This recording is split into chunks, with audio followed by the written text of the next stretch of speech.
सैया छेड़े या ना छेड़े लेकिन दुनिया वाले छेड़े बिना नहीं छोड़ेंगे।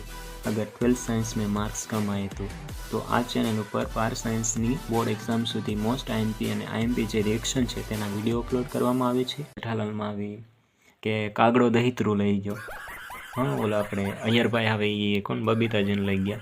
ઓલા ભાઈ કે મારા વાઈફ કે જો મને કે વાસણ છૂટું ઘા કરીને મારે ને અને જો એ મને વાગે ને કે મારા વાઈફ હશે અને એ જો નિશાન ચૂકી જાય ને તો એ કે હું હસું, એ કે તમે કરજો એ કે આવું।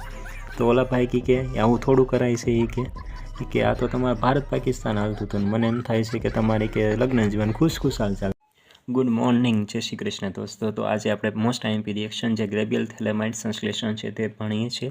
તો પહેલાં તો ગ્રેબિયલ થેલેમાઇડ સંશ્લેષણ કે જેમાં થેલિમાઇડ, તો થેલિમાઇડ કોને કહેવાય તો બેન્ઝીન રિંગ એની સાથે ઓર્થો પોઝિશનમાં C double bond O N H, તો આને કહેવાય છે થેલિમાઇડ। શું કહેવાય છે? થેલિમાઇડ। હવે જો થેલિમાઇડમાં પાઈ ઇલેક્ટ્રોનની સંખ્યા 2023માં MCQ પૂછાઈ ગયો હતો કે થેલિમાઇડમાં પાઈ ઇલેક્ટ્રોનની સંખ્યા, તો આપણે અહીંયા જોઈએ તો થેલિમાઇડમાં 1, 2 અને 3 બેન્ઝીન રિંગના ડબલ બોન્ડ અને 4 અને 5, તો એક પાઈ બંધ હોય તો એમાં ઇલેક્ટ્રોનની સંખ્યા કેટલી થાય? 2 ઇલેક્ટ્રોન થાય। તો અહીંયા કેટલા છે? 5 પાઈ બોન્ડ છે તો ઇલેક્ટ્રોનની સંખ્યા કેટલી થશે? 10 ઇલેક્ટ્રોન થશે। તો થેલિમાઇડમાં પાઈ ઇલેક્ટ્રોનની સંખ્યા કેટલી થાય? 10 ઇલેક્ટ્રોન। તો આ MCQ એક વખત પૂછાઈ ગયો હતો કે થેલિમાઇડમાં પાઈ ઇલેક્ટ્રોનની સંખ્યા કેટલી? તો કેટલા થશે? 10 ઇલેક્ટ્રોન થશે। હવે જો તેની ઇથેનોલિયા પોટેશિયમ હાઇડ્રોક્સાઇડ સાથે રિએક્શન કરાવો। પોટેશિયમ હાઇડ્રોક્સાઇડ સાથે રિએક્શન કરાવશો, અહીંયા નાઇટ્રોજન કેવો હોય? વધુ વિદ્યુત ઋણમય હોય એટલે એના ઉપર ચાર્જ કેવો આવે? નેગેટિવ ચાર્જ આવે। આ હાઇડ્રોજન ઉપર પોઝિટિવ ચાર્જ આવે। આ KOH માનો બંધ છે K પ્લસ OH માઇનસ।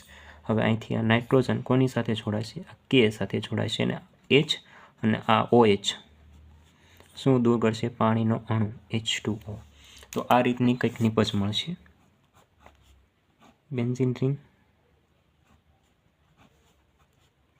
એની સાથે C double bond O, C double bond O, અહીંયા N અને આ K। હવે જો આ માઇનસ આ પ્લસ, હવે આને શું કહેવાય? થેલેમાઇડનો પોટેશિયમ ક્ષાર। આ શું બનશે? થેલેમાઇડનો પોટેશિયમ સોલ્ટ બનશે, જેની તમે આલ્કાઇલ હેલાઇડ સાથે રિએક્શન કરાવો। જો આલ્કાઇલ હેલાઇડ સાથે રિએક્શન કરાવો એટલે R પ્લસ હેલોજન કેવો હોય? નેગેટિવ। તો અહીંથી આ K અને આ X એટલે KX દૂર થશે અને આ N કોની સાથે જોડાશે? આલ્કાઇલ સમૂહ સાથે જોડાશે। તો આ રીતનું સ્ટ્રક્ચર મળશે આપણને। C double bond O, C double bond O, N R, તો આને શું કહેવાય? N alkyl phthalimide. N alkyl group અને થેલિમાઇડ। હવે જેની વધુ બેઝ સાથે પ્રક્રિયા કરો એટલે કે 2NaOH, આ બેઝ છે, આમાંથી NaOH માંથી આ બંધ તૂટે, આ પ્લસ આ માઇનસ। હવે આ બેઝિક મીડિયમમાં રિએક્શન કરાવો, આ એકવીએસ છે। હવે રિએક્શન કરાવો એટલે આ બંધ તૂટશે, આની ઉપર ડેલ્ટા પ્લસ, આની ઉપર ડેલ્ટા પ્લસ કાર્બન ઉપર, આની ઉપર 2 ડેલ્ટા માઇનસ। હવે આ નાઇટ્રોજન નેગેટિવ ચાર્જવાળો છે તો એની સાથે 2 H આ જોડાઈ જશે એટલે શું બનાવશે? RNH2। આને શું કહેવાય? પ્રાઇમરી એમાઇન અથવા તો ગુજરાતીમાં કહીએ તો પ્રાથમિક એમાઇન। 1 ડિગ્રી એમાઇન મળે છે અને સાથે આપણી પાસે બેન્ઝીન રિંગ સાથે જો C double bond O, C double bond O અને આ નેગેટિવ પાર્ટ ONA, આ રીતનું ONA જોડાઈ જશે। ક્લિયર? તો જો આને શું કહેવાય? આ તો સોલ્ટ બન્યો કહેવાય Na પ્લસ વાળો, આ માઇનસ પ્લસ માઇનસ અને પ્લસ। હવે જો આ રિએક્શન છે તો આ રિએક્શનમાં જો આલ્કાઇલ હેલાઇડ આ રિએક્શન આપે છે, પણ એરાઇલ હેલાઇડ આ રિએક્શન આપતા નથી. હવે જો આમાંથી આ રિએક્શનમાં લખવાનું શું છે, તો આમાં જે રિએક્શન લખીને એ જ લખવાનું છે. તો થેલિમાઇડ છે જેની ઇથેનોલિયા પોટેશિયમ હાઇડ્રોક્સાઇડ સાથે તમે રિએક્શન કરાવો, નાઇટ્રોજન અને હાઇડ્રોજન વચ્ચેનો બંધ તૂટે, નાઇટ્રોજન નેગેટિવ H+, OH- સાથે જોડાઈને પાણીનો અણુ દૂર થાય અને કે જોડાય છે એટલે શું બનાવશે NK, થેલિમાઇડનો પોટેશિયમ સાલ્ટ અથવા તો સોલ્ટ કહેવાય. જેની તમે આલ્કાઇલ હેલાઇડ સાથે રિએક્શન કરાવો તો અહીંથી નાઇટ્રોજન અને પોટેશિયમવાળો જે સોલ્ટ આપણે બનાવ્યો હતો એમાંથી KX દૂર થશે અને નાઇટ્રોજન સાથે કોણ જોડાશે? આલ્કાઇલ ગ્રુપ જોડાઈ જશે. તો શું મળશે? N alkyl phthalimide. હવે આમાંથી આલ્કાઇલ હેલાઇડ આ રિએક્શન આપે છે, પણ એરાઇલ હેલાઇડ આ રિએક્શન આપતા નથી. તેથી એરોમેટિક પ્રાથમિક એમાઇન બનાવી શકાતા નથી, કેમ કે આ જે થેલિમાઇડનો ઋણાયન સાથેની જે પ્રક્રિયા છે તે એરાઇલ હેલાઇડ આપતા નથી. તેથી એન આલ્કાઇલ થેલિમાઇડની આગળ જતાં વધુ બેઝ એટલે કે 2NaOH સોડિયમ હાઇડ્રોક્સાઇડ સાથે રિએક્શન કરાવો. અહીંથી H+ અને આ બંધ તૂટશે, કાર્બન અને નાઇટ્રોજન વચ્ચેના બંને બંધ તૂટશે અને H+ સાથે જોડાઈને બનાવશે RNH2 પ્રાથમિક એમાઇન અને સાથે બનશે ક્ષાર. ગ્રેબિયલ થેલિમાઇડ સંશ્લેષણ એ પ્રાથમિક એમાઇનની બનાવટ માટે વપરાય છે. Second most IMP reaction Hoffmann બ્રોમેમાઇડ વિઘટન પ્રક્રિયા, કે જેમાં એમાઇડ સંયોજનોની RCONH2 અને શું કહેવાય? એમાઇડ સંયોજનોની ઇથેનોલિયા બ્રોમિન અને સોડિયમ હાઇડ્રોક્સાઇડ સાથે પ્રક્રિયા કરતા એમાઇડમાંના કાર્બોનિલ કાર્બન પર રહેલું આલ્કાઇલ ગ્રુપ એ નાઇટ્રોજન પર સ્થાનાંતરિત પામે છે. તો શું બને? RNH2 નિપજમાં પ્રાથમિક એમાઇન પ્રાપ્ત થાય છે. અને સાથે આ Br2 સાથે 2Na એટલે 2NaBr સાથે Na2 વધેલ અને CO અને 2 ઓક્સિજન અહીંથી એટલે CO3, 4 હાઇડ્રોજન અને 2 ઓક્સિજન એટલે 2H2O. આ બાય પ્રોડક્ટ તરીકે આપણે અહીંયા પ્રાપ્ત થાય છે. હવે જે આપણે અહીંથી એમાઇડમાંથી પ્રાથમિક એમાઇન બને છે તેમાં એક કાર્બન કેવો હોય છે? ઓછો હોય છે. હોફમાન બ્રોમેમાઇડ પ્રક્રિયા શું છે? તો એમાઇડ સંયોજનોની ઇથેનોલિયા બ્રોમાઇડ અને સોડિયમ હાઇડ્રોક્સાઇડ સાથે પ્રક્રિયા કરતા કાર્બોનિલ કાર્બન પર રહેલા આલ્કાઇલ ગ્રુપનું સ્થાનાંતરણ એ નાઇટ્રોજન પરમાણુ પર થાય અને પ્રાઇમરી એમાઇન મળે છે, અને જેમાં એક કાર્બન કેવો હોય છે? ઓછો હોય છે. અને સાથે બાય પ્રોડક્ટ તરીકે 2NaBr, Na2CO3 અને 2H2O પ્રાપ્ત થાય છે. હવે જો એક વખત આ MCQમાં પૂછાઈ ગયેલું હતું બાય પ્રોડક્ટ શું છે, તો આ ધ્યાનમાં રાખવું કે બાય પ્રોડક્ટ કઈ રીતે પ્રાપ્ત થાય છે. અને હવે જો આમાં આ હોફમાન બ્રોમેમાઇડ રિએક્શન છે એ એરાઇલ અથવા તો આલ્કાઇલ બંને એમાઇડ આપી શકે છે. તો હવે આનો આપણે બે એક્ઝામ્પલ લખી નાખવાના. પહેલાં તો આપણે આલ્કાઇલ વાળું લખી નાખીએ, CH3CONH2 2 કાર્બન વાળું ઇથેનેમાઇડ. ઇથેનેમાઇડની બ્રોમિન સાથે ઇથેનોલિયા બ્રોમિન અને સોડિયમ હાઇડ્રોક્સાઇડ સાથે પ્રક્રિયા કરતા આ કાર્બોનિલ કાર્બન પર ઉપર રહેલા મિથાઇલ ગ્રુપનું સ્થાનાંતર નાઇટ્રોજન ઉપર થાય તો આપણને શું મળે? CH3NH2. આને કહેવાય મિથેનેમાઇન. અને સાથે બાય પ્રોડક્ટ તરીકે 2NaBr, Na2CO3 વત્તા 2H2O પ્રાપ્ત થાય છે. તો ઇથેનેમાઇડ લો તો આ મિથાઇલ ગ્રુપનું સ્થળાંતર ક્યાં થાય? નાઇટ્રોજન ગ્રુપ ઉપર થાય અને આપણને શું મળે? મિથેન એમાઇડ, કે જેમાં કેવો હોય છે? એક કાર્બન ઓછો હોય છે. હવે આપણે એલાઇલ એમાઇડવાળું એક્ઝામ્પલ લઈ લઈએ. તો બેન્ઝીન ઉપર CONH2, આને કહેવાય બેન્ઝેમાઇડ. અને શું કહેવાય? બેન્ઝેમાઇડ. બેન્ઝેમાઇડની Br2 ઇથેનોલીય છે, જેની સોડિયમ હાઇડ્રોક્સાઇડ સાથે પ્રક્રિયા કરતા આપણને આ એરાઇલ ગ્રુપ છે, કાર્બોનિલ કાર્બન છે, આની ઉપરનું છે એરાઇલ ગ્રુપ, બેન્ઝીન ગ્રુપ છે, ક્યાં સ્થળાંતર પામે? નાઇટ્રોજન પરમાણુ પર. તો આપણને બેન્ઝીન રિંગ ઉપર NH2, આને કહેવાય બેન્ઝીનેમાઇન, અથવા તો આનું નામ છે એનિલિન, કે જેમાં એક કાર્બન છે ઓછો, 2 NaBr Na2CO3 વત્તા 2H2. તો સિમ્પલ રિએક્શન હતી હોફમાન બ્રોમિયમાઇડ રિએક્શન, જેમાંથી એમાઇડમાંથી આપણે પ્રાથમિક એમાઇડ બનાવી શકીએ અને એક કાર્બન ઓછો હોય તે. તેના 2 એક્ઝામ્પલ આપી દેવાના, એટલે આપણે રિએક્શનમાં કમ્પ્લીટ માર્ક મળી જાય. એક વાત બીજો MCQ હોતાને પૂછાઈ ગયેલો હતો. તો જો આ NaBr, આમાંથી NaOBr બને. હવે જો આનું નામ છે સોડિયમ હાઇપોબ્રોમાઇડ. હવે આ છે ને, આપણે જો 4 મોલ NaOH લીધા છે અને Br2 છે, તો એમાંથી 2 મોલ NaOH અને Br2 સાથે રિએક્શન કરીને NaOBr બનાવે છે, એટલો પાર્ટ NaOBr, અને NaBr વત્તા H2O બને. હવે તમને એમ કીધું હોય કે એમાઇડ સંયોજનની સોડિયમ હાઇપોબ્રોમાઇડ સાથેની રિએક્શન, તો એ કઈ છે? Hofmann bromamide reaction. ક્લિયર?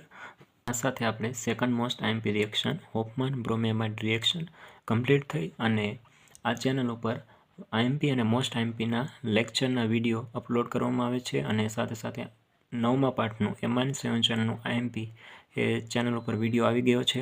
તો વધુમાં વધુ લાભ લો, અને પછી એવું ન થાય કે ઓલો જેઠાલાલમાં આવી કે કાગડો દહીત્રું લઈ ગયો. હા, ઓલા આપણે અય્યરભાઈ આવે એ કોણ બબીતાજીને લઈ ગયા. તો પછી એટલે કે વાંચવા માંડો IMP અને મોસ્ટ IMPમાંથી, જેથી કરીને સારા માર્ક્સ આવે અને બીજા સારા માર્ક્સ ના લઈ જાય. એટલે કે કાગડો દહીત્રું લઈ ગયો એટલે સમજી જાઓ. હવે સમજદાર કો સિર્ફ ઇશારા હે કાફી હે. વચ્ચે જો જોક્સ યાદ આવે ને તો કહી દો. 2 ભાઈ હતા ને, એ પાડોશી જ હતા.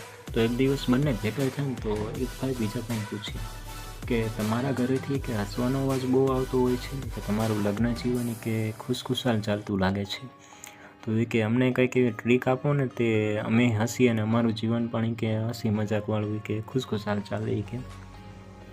તો ઓલા ભાઈ કે એમાં મારે શું કહેવું તમને? તો ઓલા ભાઈ કે ના કયો ને આવે. તો ઓલા ભાઈ કે મારા વાઈફ કે જો મને કે વાસણ છૂટું ઘા કરીને મારે ને, અને જો એ મને વાગે ને, કે મારા વાઈફ હશે, અને એ જો નિશાન ચૂકી જાય ને, તો એ કે હું હસું. એ કે તમે કરજો. એ કે આવું.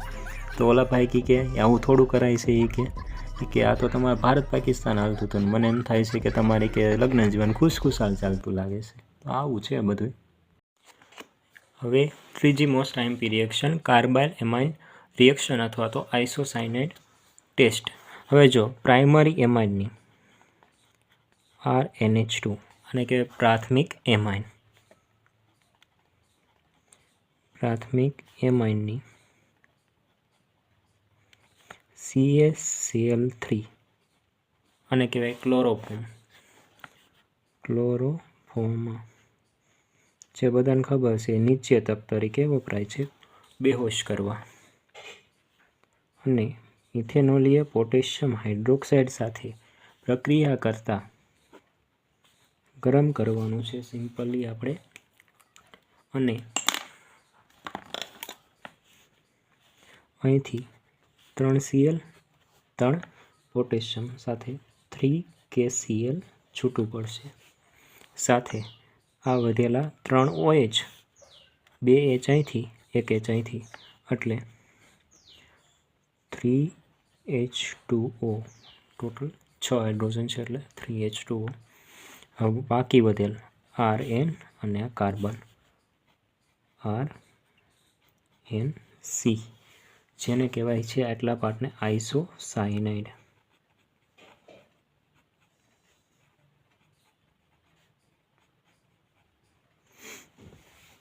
તો જો પ્રાથમિક એમાઇનની ક્લોરોફોર્મ સાથે ઇથેનોલીય પોટેશિયમ હાઇડ્રોક્સાઇડની હાજરીમાં પ્રક્રિયા કરતા ગરમ કરતા આપણને આઇસોસાયનાઇડ મળે છે. બાય પ્રોડક્ટ તરીકે પોટેશિયમ ક્લોરાઇડ અને પાણીનો અણુ છૂટો પડે છે. હવે જો આઇસોસાયનાઇડ હોય છે ને એ ખરાબ વાસ ધરાવતો હોય છે, ખરાબ વાસ ધરાવે.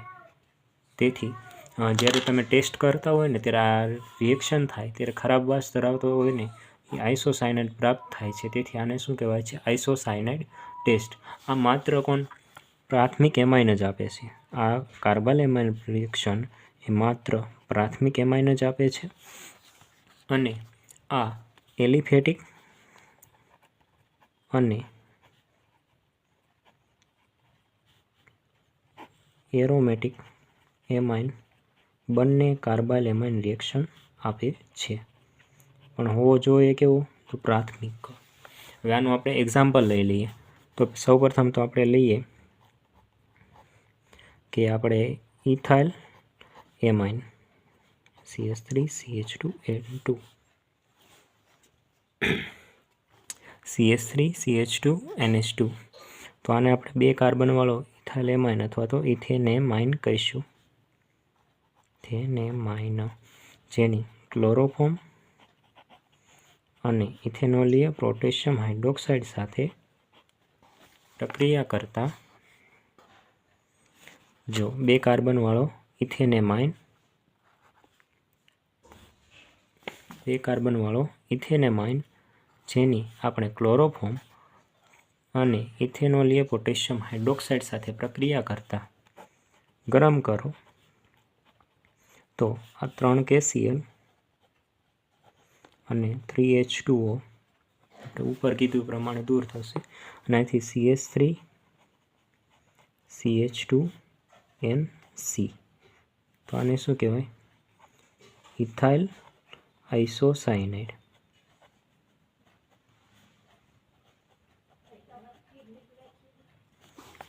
હવે જો આ છે ઇથેનેમાઇનમાંથી શું બને છે? Ethyl isocyanide. હવે આપણે એરોમેટિક એમાઇનનું એક્ઝામ્પલ લઈ નાખીએ. તો બેન્ઝીન ઉપર NH2, તો આને કહેવાય એનિલિન. એનિલિનની ક્લોરોફોર્મ અને પોટેશિયમ હાઇડ્રોક્સાઇડ સાથે પ્રક્રિયા કરતા ગરમ કરો તો અહીંયા બેન્ઝીન ઉપર NC આઇસોસાયનાઇડ ગ્રુપ અને 3 KCl વત્તા 3H2O છૂટું પડશે. આને કહેવાય ફિનાઇલ આઇસોસાયનાઇડ.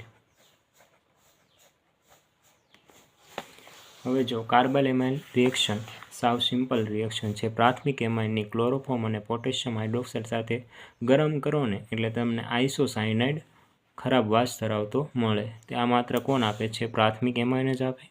એલિફેટિક ને એરોમેટિક બંને એમાઇન રિએક્શનો આપે છે, પણ કેવા હોવો જોઈએ? પ્રાથમિક એમાઇન હોવો જોઈએ.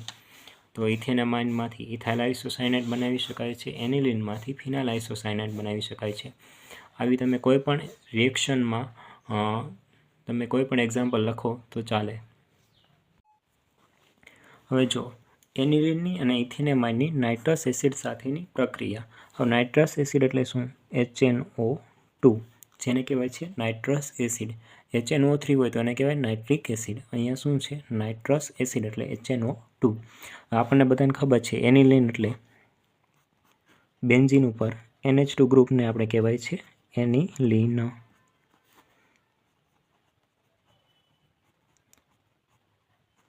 તો આ શું છે? એનિલિન.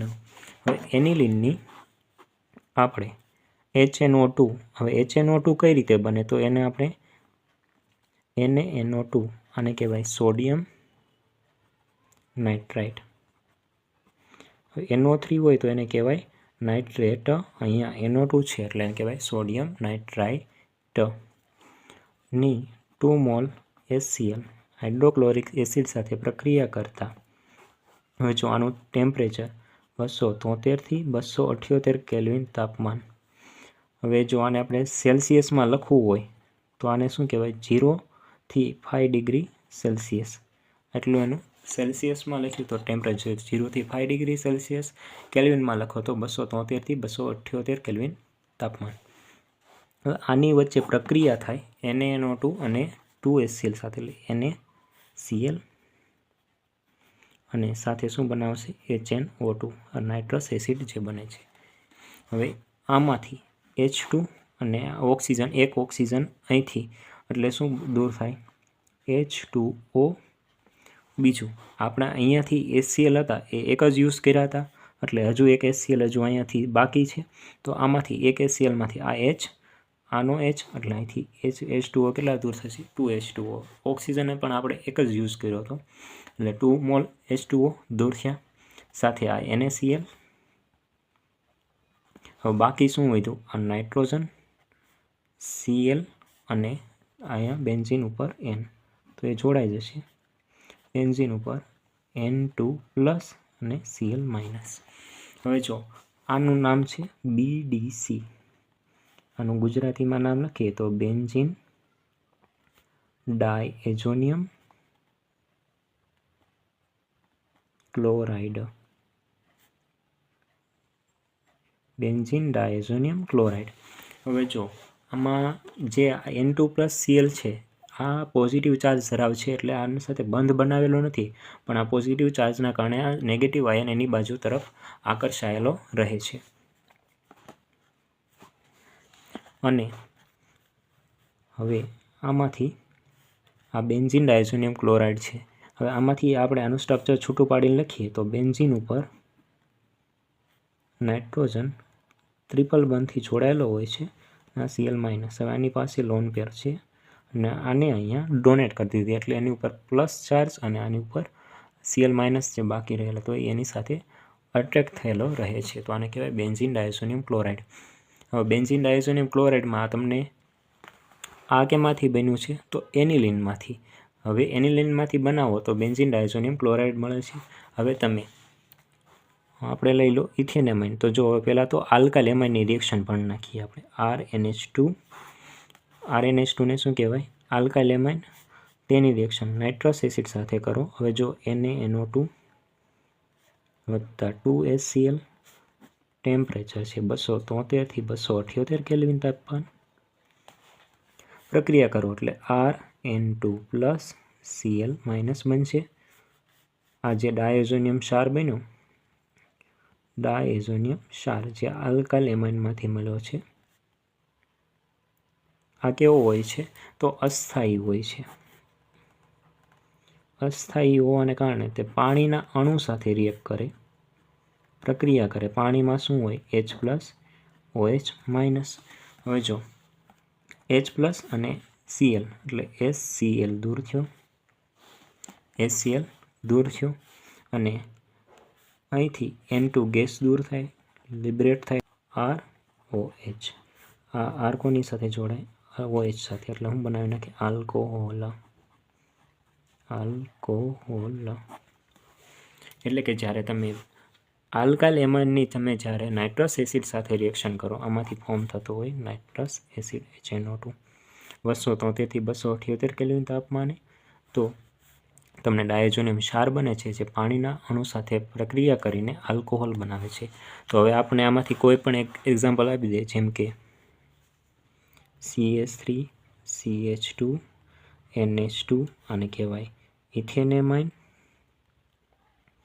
ઇથેનેમાઇનની તમે NaNO2 અથવા વત્તા 2HCl HNO2 અથવા પ્રક્રિયા કરો 273 થી 278 કેલ્વિન તાપમાને, તો ક્ષાર બનશે ડાયઝોનિયમ ક્ષાર CH3 CH2 N2+ Cl-. હવે આની તમે પ્રક્રિયા કરી નાખો પાણી સાથે, H2O સાથે, એટલે H+OH- એટલે CH3 CH2OH વત્તા N2 વત્તા HCl આપણે ઉપર દર્શાવ્યું પ્રમાણે N2 ગેસ દૂર થશે અને H પ્લસ અને Cl માઇનસ એટલે HCl તરીકે દૂર અને અહીંયા ઇથેનોલ મળશે. જ્યારે તમે બેન્ઝીન ઉપર NH2 એટલે કે એનિલિનની રિએક્શન કરાવશો નાઇટ્રસ એસિડ સાથે તો તમને બેન્ઝીન ડાયઝોનિયમ ક્લોરાઇડ મળશે અને તમે આલ્કાલેમાઇનની કરાવો ત્યારે ડાયઝોનિયમ ક્ષાર બને છે જે પાણી સાથે રિએક્ટ કરીને આલ્કોહોલ બનાવે છે. તો ઇથેનેમાઇન હોય તો તે ડાયઝોનિયમ ક્ષાર બનાવે જેની પાણી સાથેની પ્રક્રિયાથી શું બનાવી નાખશે ઇથેનોલ આલ્કોહોલ બનાવે છે. પાંચમી મોસ્ટ આઈએમપી રિએક્શન એમાઇન સંયોજનોની એરાઇલ સલ્ફોનાઇલ ક્લોરાઇડ હિન્સબર્ગ પ્રક્રિયક સાથેની પ્રક્રિયા. તો સૌપ્રથમ હિન્સબર્ગ પ્રક્રિયક કોને કહે છે? તો બેન્ઝીન સલ્ફોનાઇલ ક્લોરાઇડ. આ બેન્ઝીન સલ્ફોનાઇલ ક્લોરાઇડ કે જેનું મોલેક્યુલર ફોર્મ્યુલા એટલે કે આણ્વીય સૂત્ર C6H5SO2Cl છે. તમને MCQમાં પણ પૂછાઈ શકે છે કે હિન્સબર્ગ પ્રક્રિયક એટલે શું? તો એમનું સ્ટ્રક્ચર, એમનું મોલેક્યુલર ફોર્મ્યુલા અને તેમનું નામ આપણે યાદ રાખવું જરૂરી છે. તો હિન્સબર્ગ પ્રક્રિયક કે જેની ઇથેનેમાઇન હવે કે પ્રાથમિક એમાઇન સાથેની પ્રક્રિયા, આપણે ઇથેનેમાઇન લીધો છે પ્રાથમિક એમાઇન તરીકે, તો આની વચ્ચે પ્રક્રિયા થાય અને શું અહીંથી H અહીંથી Cl એટલે અહીંથી HCl દૂર થશે અને આ N વાળો પાર્ટ એ આ સલ્ફર સાથે જોડાઈ જશે. તો અહીંથી આ પાર્ટ એટલો જોડાઈ ગયો. તો શું બને? જો આ Nથી નામ આપવું હોય તો N, આ ઇથાઇલ, આ બેન્ઝીન સલ્ફોનેમાઇડ એમાઇડ ગ્રુપ બને. કયું બને? Amide group. આનો નેચર કેવો છે? તો એસિડિક છે અને આલ્કલીમાં દ્રાવ્ય છે કારણ કે આની પાસે શું છે? H પ્લસ છે એટલા માટે. તો હિન્સબર્ગ પ્રક્રિયક પ્રાથમિક એમાઇન સાથે ઇથેનેમાઇન સાથે પ્રક્રિયા કરતા N ઇથાઇલ બેન્ઝીન સલ્ફોનેમાઇડ બનાવે છે જે એસિડિક છે અને આલ્કલીમાં દ્રાવ્ય છે. હવે હિન્સબર્ગ પ્રક્રિયકની આપણે સેકન્ડરી એમાઇન એટલે કે દ્વિતીયક એમાઇન સાથે પ્રક્રિયા કરો તો ડાઇઇથાઇલ એમાઇન આપણે લીધું છે. તો પ્રક્રિયા કરો તો અહીંથી H, અહીંથી Cl, HCl અહીંથી દૂર થશે અને આ પાર્ટ નાઇટ્રોજનવાળો એ સલ્ફર સાથે જોડાઈ જશે. તો આનું નામ આપવું હોય તો NN ડાઇઇથાઇલ બેન્ઝીન સલ્ફોનેમાઇડ. પહેલાં અહીંથી NN બે ડાઇઇથાઇલ છે એટલા માટે NN ડાઇઇથાઇલ બેન્ઝીન સલ્ફોનેમાઇડ. તો જો આ આલ્કલીમાં દ્રાવ્ય નથી, આલ્કલીમાં દ્રાવ્ય નાઇટ્રોજન પાસે H પ્લસ નથી એટલા માટે આ આલ્કલીમાં દ્રાવ્ય નથી. હવે જો તૃતીયક એમાઇન જે છે એ હિન્સબર્ગ પ્રક્રિયક સાથે પ્રક્રિયા કરતા જ નથી. તેથી આ ક્યાં યુઝ થઈ શકે હિન્સબર્ગ પ્રક્રિયકનો? તો પ્રાથમિક, દ્વિતીયક અને તૃતીયક જે એમાઇન છે એ સંયોજનના અલગીકરણમાં ઉપયોગ થાય છે.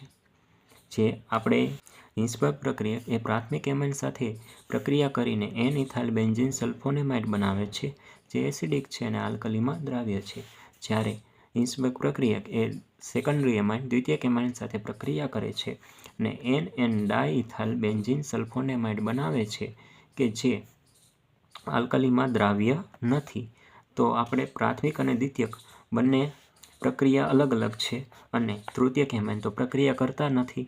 તેથી આપણે પ્રાથમિક, દ્વિતીયક અને તૃતીયક એમાઇનને અલગ કરી શકીએ છીએ. હાલમાં આપણે જે હિન્સબર્ગ પ્રક્રિયકનો ઉપયોગ કરીએ છીએ, જે આપણે બેન્ઝીન સલ્ફોનાઇલ ક્લોરાઇડનો જે ઉપયોગ કરતા હતા એના પેરા સ્થાનમાં આપણે CH3 ગ્રુપ આપણે યુઝ કરીએ છીએ. તો તેનું પેરાટોલ્યુઇન સલ્ફોનાઇલ ક્લોરાઇડનો આપણે હાલના સમયમાં હિન્સબર્ગ પ્રક્રિયક તરીકે ઉપયોગ કરીએ છીએ. તો અહીંયા પેરા સ્થાનમાં એક CH3 ગ્રુપ આવે એટલે એનું નામ શું થઈ જાય? પેરાટોલ્યુઇન સલ્ફોનાઇલ ક્લોરાઇડ. Thank you. આવી જ મોસ્ટ આઈએમપી રિએક્શન જે આ ચેનલ ઉપર વિડીયો અપલોડ કરવામાં આવે છે તો વધુમાં વધુ લાભ લો, વિદ્યાર્થી મિત્રો સુધી પહોંચાડો અને ચેનલને લાઇક કરો, સબસ્ક્રાઈબ કરો અને વિદ્યાર્થીઓને શેર કરો. Thank you.